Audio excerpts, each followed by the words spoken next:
Marcos Kapitulo 14 versikulo 18. Habang sila'y kumakain sinabi ni Jesus, "Tandaan ninyo ito, isa sa inyo na kasalo ko ngayon ay magtataksil sa akin." Mataimtim na ipinahayag ng bawat alagad ang kanilang katapatan kay Jesus.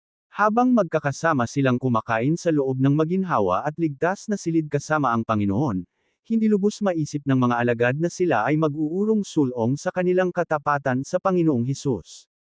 At tiningnan ni Jesus ang bawat isa at sinabi, "Isa sa inyo na kasalo ko ngayon ay magtataksil sa akin."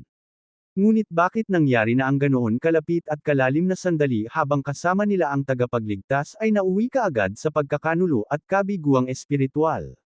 Sa harap ng matinding bigat ng mga pangyayari sa halamanan ng Getsemania ay nakagawa ang mga alagad ng mga hindi nila akalaing magagawa nila. Wala silang kaalam-alam na magiging malupit at mapupuot sa Panginoong Hesus ang daigdig. Binalaan sila ng Panginoon na kapupuotan sila ng daigdig dahil kinapuotan muna siya nito.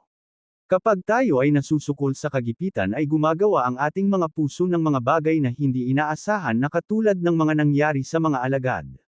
Sinabi ng kasulatan na ipagkakanulo ni Judas si Jesus, sa kabila ng mahigit 3 taong pagsama niya sa Panginoon. Maging si Pedro ay itinatwa rin siya at iniwan siya ng lahat. Ganoon kabilis magbago ang sitwasyon ng ating mga buhay.